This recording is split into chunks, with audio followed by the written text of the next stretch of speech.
Welcome back to Celebrity Radio. It's Alex Belfield talking to some of the biggest stars in the world and some of my favourite people. And just a couple of months ago, we spoke to Richard Hadfield. He was the big star of Collabro, and we did a great interview. It got a huge reaction. And then there I am in Vegas a couple of weeks ago, and the S hits the fan. Headlines everywhere, big publicity, and Richard Hadfield is now out doing his own thing with a brand new project, which we're going to tell you about.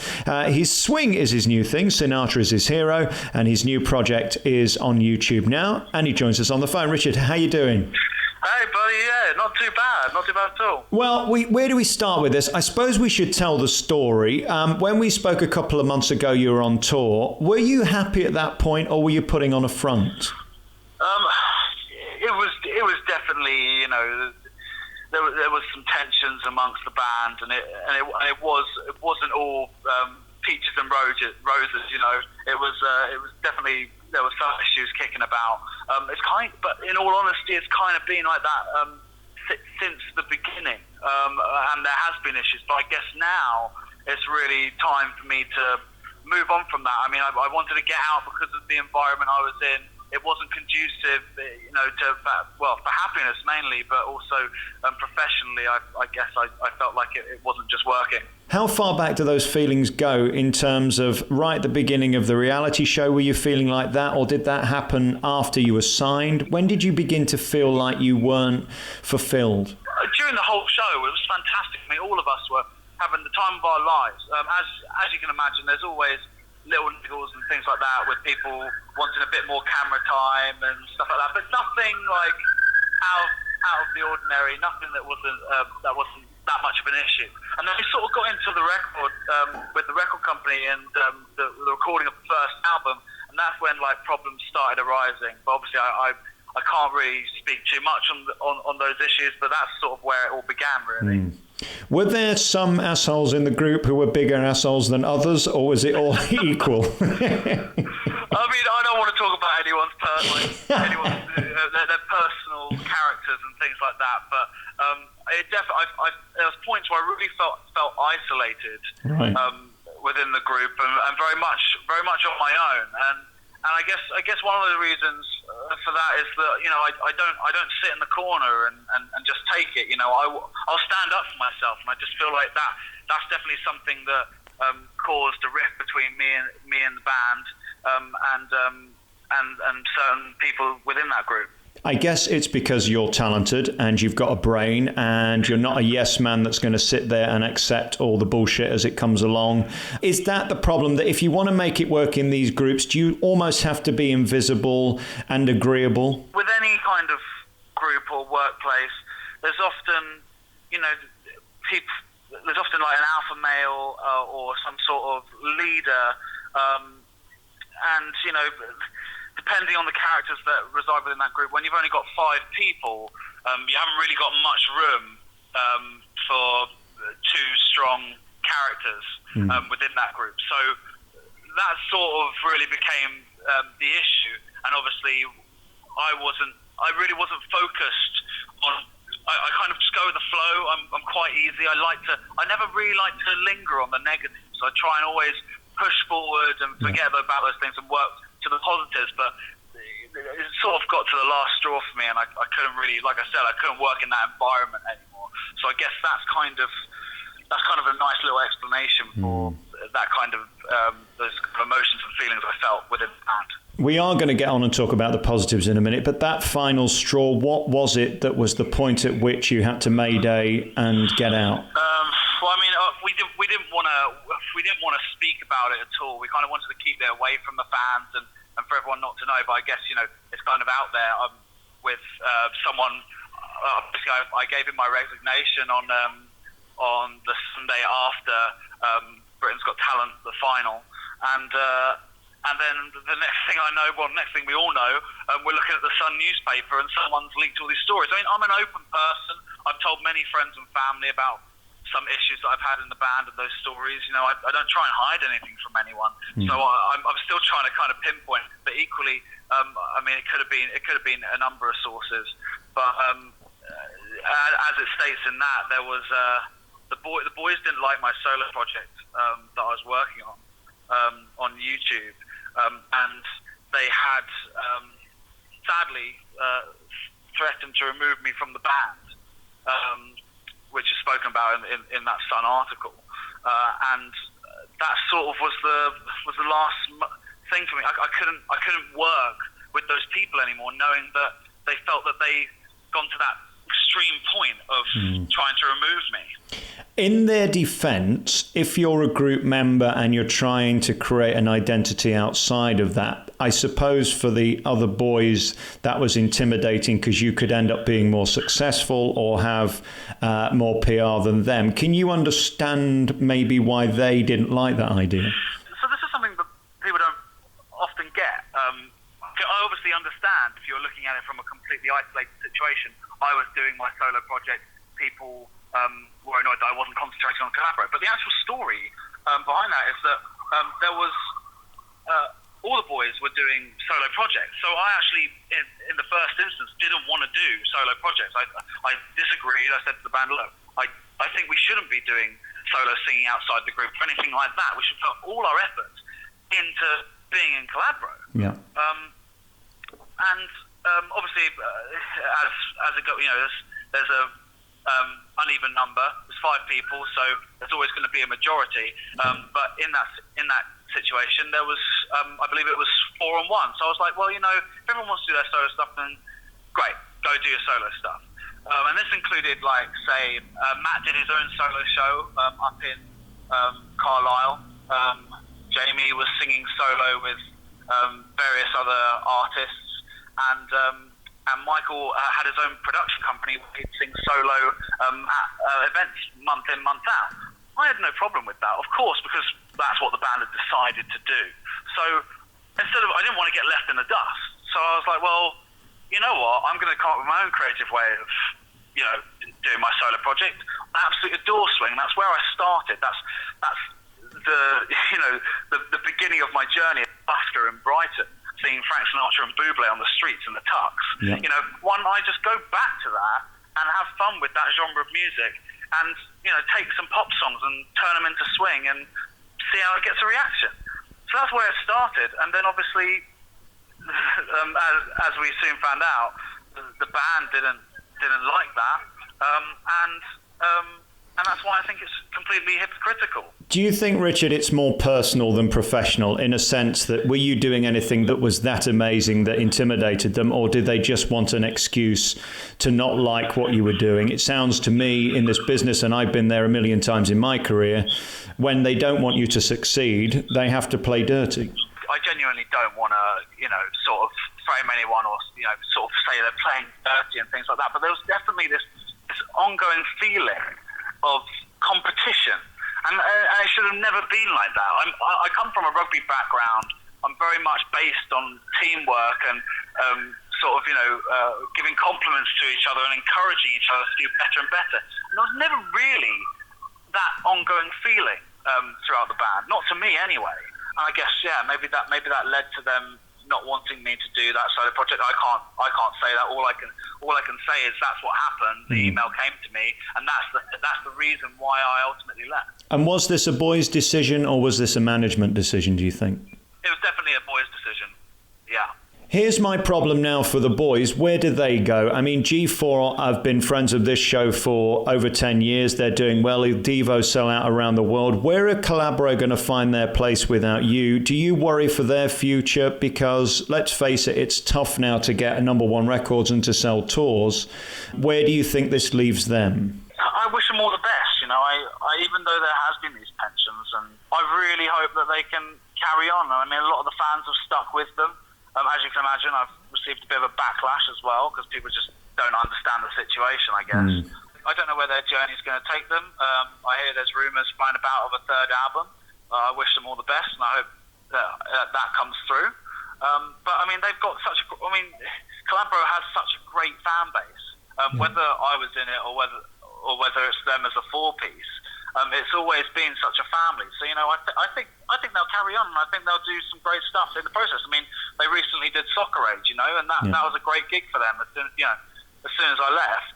And they're performing at the Old Trafford. So, good on them. They're doing fantastically well, and I wish them all the best. And are you proud of the legacy of the time that you had with them and the music that they created? Because it wasn't original music, but then again, nor is covering Sinatra. So as we sit here today, do you look back with great pride at what you achieved? Yeah, hugely. I mean, although it wasn't original music, it was an original arrangement. I mean, for some reason, I cannot tell you how it works, but when the five of us sung together, there was just this sound that it just happened. And we have five completely different personalities, five completely different voices, but there was just magic when we did sing together. It's actually a real shame that it had to finish like this, but like I said, I couldn't stick around with that. But I am really proud of what we did, because we achieved so much. In 2 years, we had a #1 album, a #2 album, 2 sellout tours. We performed headlined at the Royal Albert Hall, the London Palladium. We sung at Wembley. We sung at the O2. We did all these incredible things, like ticking off my bucket list or what. Yeah. But it was fantastic, and it was a journey. But this is my next chapter, and sometimes life just has a funny way of showing you what's the right direction, and that's what I'm taking away from this. Yeah. I'm moving forward, and there is some great things on the horizon. There's some really cool things that I've got coming up. But it's just, I've got to get through those waves now and ride it out. I guess so. Your timing was interesting. Resigning after BGT was phenomenal in terms of the reaction that it had. And I suppose you knew that was going to happen. You said earlier you can't have two people in charge. That leads me to believe, and we're not going to name names, but there was one person specifically who you butted head with. Is that true? There's always sort of an alpha male, and they will take charge, and they have great characteristics in the sense of, leadership and things like that. But obviously when you have that power, I mean, to quote Spider-Man, comes great responsibility. And, sometimes that can get the better of you and mean that you end up pushing out someone else. Is there any way back, any hope for the fans? Because I know there's been 3 reactions. There's been Team You, there's been Team Collabro, and then Team in between that just want everything to be nice again. Is there any hope you'll ever return? I don't think so. I think, when you got something like this, it's almost like a breakup in that sense. I'm just trying to remove that part from my life, because it is upsetting. It was a fantastic ride, and it's almost like, Collabro was all 5 of our baby, Yeah. No, unfortunately, I don't think that's possible, especially, like I said, with the relations. Ask me in a couple of years, if that might change. Time is a great healer. Right now, I can't see that happening. Has anybody had the courtesy within the group to come to you privately and wish you well, or to discuss anything with you, or is it just too acrimonious? We all finished a gig in Jersey, which was obviously very difficult, because I'd already said I was leaving the band. But this gig in Jersey had basically moved their whole performance because we were on Britain's Got Talent. Right. And so I obviously felt awful, and I thought, the professional thing to do is to do this performance. I can't really let the booker down. It's kind of very disrespectful. Yeah. So we all came together, because as much as I'm saying that I don't get necessarily on with the boys anymore, I'm sure they could all probably tell you that they don't get on with me. But we came together professionally. We did that last performance. We came off stage, and they all said best of luck in the future. I said good luck with you guys, and all that, and we sort of left it like that. I went for a drink upstairs. They went back to the hotel, and we called it a day. Was that one of the most awkward moments of your life, having to stand on that stage and pretend that everything was okay? It was very difficult for me in the sense that I felt like it was all very fake, as I know how each one of them feels. Yeah. So I guess that was a hard bit, because I'm just a very honest person, and I don't try and skip around the actual issue. But no, it was difficult. Not necessarily awkward, because I thought, this is my last gig, last time I'm going to be singing these songs with these 4 guys, and regardless of our issues, this sound that we do make and the fans that we do have, it is all a fantastic package. Yeah. And that's kind of why it was really hard for me to sort of give it up. It's not like I didn't battle with myself over it, but it was very safe. It was safe to stay there and sort of put up with the issues that I had.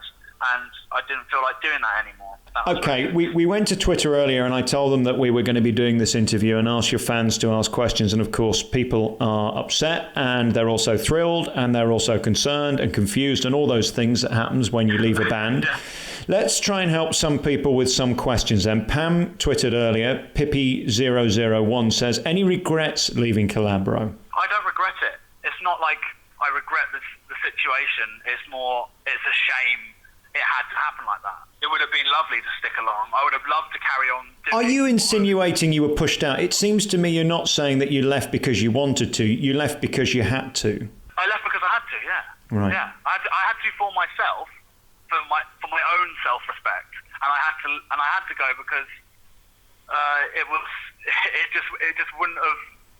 I couldn't stay there knowing that was the case. But it sounds like they sort of bullied you out, which is not nice. No, I do feel bullied. Right. I felt isolated and I felt bullied, and that's don't suffer in silence. That's not nice. Staple of any sort of bully organisation, anti-bullying organisation. Don't suffer in silence. So I didn't. Pam also wants to know, where are you contractually? Are you still signed to Psycho, or are you now out on your own and doing your own thing? I can't really speak about that kind of stuff, but because obviously it's down to Collabro now. Obviously, I'm not in Collabro anymore, so therefore I'm no longer part of. I'm no longer contractually with Psycho, but obviously you can ask them if they're still with Psycho. They're more than welcome to come on if they wish to at any point. In terms of your new music, Swingfield is the new project, and I know it sort of harks to your love for Sinatra. I just, as I say, spent 5 weeks in Vegas, and it for me is the most magical music ever. But you're also known for musical theatre and things like Empty Chairs. Will you be doing more musical theatre stuff, or is that in the past now? No, it's definitely not in the past. I mean, obviously the obvious move for me out of Collabro would have been to say go into the West End, or do something along those lines, which I'm totally open to, and I'd obviously love to. I think from here, what I really want to do is become kind of multifaceted in my career. I want to touch base with everything. You know, I'm not limiting myself to any specific. I absolutely adore acting, so I'd love to do something involved with TV. I'd love to go on chat shows and talk about, be a TV personality. I think there's so many things I want to do. I kind of want to be John Barrowman, but a little less camp. But do you know what I mean? John's had a phenomenal career in that sense. I'm not necessarily talking personality-wise. I'm talking more career in the sense that he's had his own radio show. He's been on. He did Torchwood, Doctor Who. He's performed at the National Theatre across the West End. And he releases albums. He does tours. He does the whole shebang. And that's something that I really am interested in doing. And so musical theatre definitely isn't off the cards. I actually have an idea to incorporate it into my YouTube channel, because I've had a few people come to me, obviously, because they know me as Richard from Collabro, who does musical theatre, saying, I love your voice, but swing's not my thing, so I love to follow you, but I don't really enjoy it that much. So, there's definitely space for me to do some musical theatre, but right now I'm kind of focusing on the swing stuff. And maybe in a few months' time, you might see some little bits of musical theatre just popping on the YouTube channel. So stay tuned, fans. Great. Well, we've had Marilyn. She wishes you well. Many fans worldwide really enjoying Swingfield Vid. She wants you to know that they're loving those. But when are you going to put out a CD? Many people asking that. Well, I mean, I'm currently working on this one tune that I'm really, really excited about. I mean, the last couple of songs I've done are originally on an album called Paul Anka Rock Swings, and he sort of took those songs and changed them up, and I've taken his versions and then just mixed them up, added some instruments, done some cool stuff with it. But this next song is my own baby. It's like the arrangement is completely new, nothing you've heard before, and it's actually a Rihanna classic. It's gonna be really, really cool, and I'm looking to do a sort of launch night probably next month. And I'm really hoping to get some sort of interest from that. I mean, the YouTube channel has been really, really great, especially the latest song, Mr. Brightside, has had a great reaction. I mean, I think it's had about 3,500 views in the last 2 days. So, that's going really well. And people are loving it. So I'm really excited for them to hear this new song.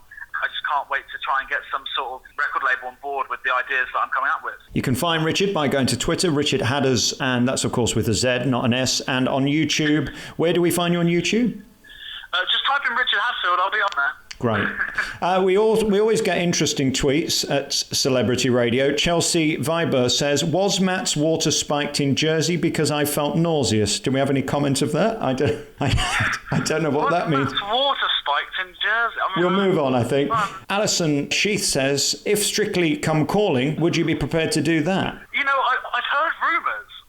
No one's yet approached me, but there has been rumours, and I've heard my name is kind of kicking about. So yeah, that'd be epic. I'd absolutely love to do Strictly. I think I'd love to get some dancing in. Not that I'm the strongest of dancers, but I'm willing to learn, and I think that's the most important thing. We answered Berkeley Monroe's question about will you just be doing swing? No, he'll be doing everything. Alison wants to know, will you be going on tour in the near future? Is there any hope of that? I think there's definitely space for it. I've definitely had some interest. I'm just trying to get like a rep list together of the kind of stuff that I'm looking to do, like swing-wise. But obviously, musical theatre. There's so much going on. I'm in these early stages of just gauging what's on the cards and what's not. But I think there's definitely scope for me very, very soon to be performing in a show of some sort, whether that be on the West End or even my solo show. And I'll be taking that to different places. But there's lots of ideas blown about, and obviously I will confirm as they come in. Pat Brethway asks a really important question, because I've been caught in many shitstorms over my career, and you come out with bravado, and it's all very well giving the quotes to people like me, but are you okay is the question she asks. And seriously, how are you? Because it's difficult to come out of this when you're front page news and everybody's talking about you. Are you okay? You know what? I actually, like the first day, I think it's when we kind of released a statement as a band. That was a difficult day because there was a lot, like, obviously fans are upset. And as much as I'd say 70% was really nice comments. We're going to support the boys and yourself, no matter what you guys do. But then there was obviously people who just jumped to the first conclusion, as anyone does when someone leaves a band, that, he's got an ego and he thinks he's better than them and he thinks he can do it on his own, which is not the case at all. I aim to be successful, and I am ambitious, but I'm not leaving because I want to be more famous.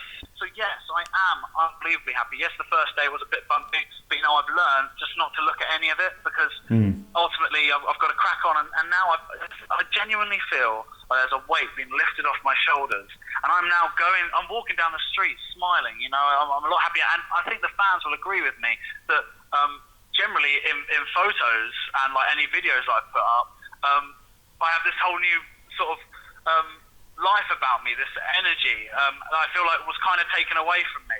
They can see that as well. So I'm actually feeling really happy and really positive, and there's so many great things coming up, and I can't wait to share it with all of you. And very finally, we always have to talk about you being Mr. Delicious. I know the ladies seem to love you, although there's less of you lately. You seem to have shrunk. How's that been? It's been great. I've lost 2.5 stone and counting. I'm currently trying to get some sort of before and after shoot. I've had a few people interested in doing it, like men's magazines and other newspapers and stuff. So we shall see, but that should be coming soon to you all, and you can see how gross I was before and how much better I am now. Well, I need to talk to you about bingo wings, because I've lost a bit of weight recently, and the trouble is things start to sag. Richard, have you got things dangling like stalactites? No, I think I was quite lucky in that sense with myself, because I held my weight quite well.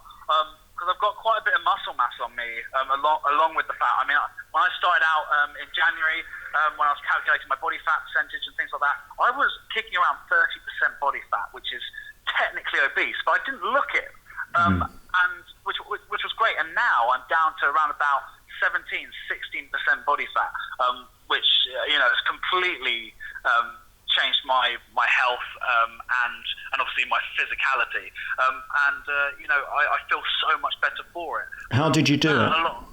How did I do it? Basically clean eating. You just need to manage your macros. I'm basically at a gym called 639 in London, and they've just transformed my life. It's like an underground gym, and very much kind of like the Hunger Games in that sense. It's got like these lines on the floor, and it's very like cool and like dark and mysterious, and it's all very high tech. And that sort of catch me, because I was like, oh, this is a cool gym. I really enjoy working out here. And then I actually ended up losing a load of weight as well. It wasn't just all superficial and me being shallow. So yeah, no, it completely works. And it's really nutrition at the end of the day. You lose the weight, you lose the fat in the kitchen, and you put on the muscle in the gym. Are you at the best peak you've ever been at physically then? Are you the hottest you've ever been? No, I obviously when I came straight out of rugby, I think I definitely had a bit more leanness to me. But give me a couple of weeks, and we shall see. And in terms of private life, how's that going? Is that still perfect, or where are you at there? It's great. My family are completely supportive of me, and obviously I'm with my girlfriend, and she's completely supportive. She was actually our stylist for the band, so obviously now she's no longer the stylist, as I take her with me. Yeah, it's been fantastic, and I'm surrounded by really positive people, and that's what I really need in my life right now. It's interesting how times change. We get opportunities and some work out and some don't, and the way you handle them will define your future. And despite all the headlines and the tittle-tattle and the reaction on Twitter, I think you've handled it with grace. Sometimes you just have to walk away, and only you will ever know why, and that was the right decision. So I admire you for that. Thank you very much. Richard Hadfield, you can find him on Twitter and on YouTube with his new project, and we wish you all the best with it. Thank you to everybody on Twitter who's been asking questions. I'm sorry we didn't get around to all of them, but we'll do our best to talk to you again, and keep us posted as you go through the next few weeks, because I'm sure there's going to be more and more news and news headlines, and for you, hopefully great success with Swingfield, the new project by Richard Hadfield. Great to talk to you. Yeah, great to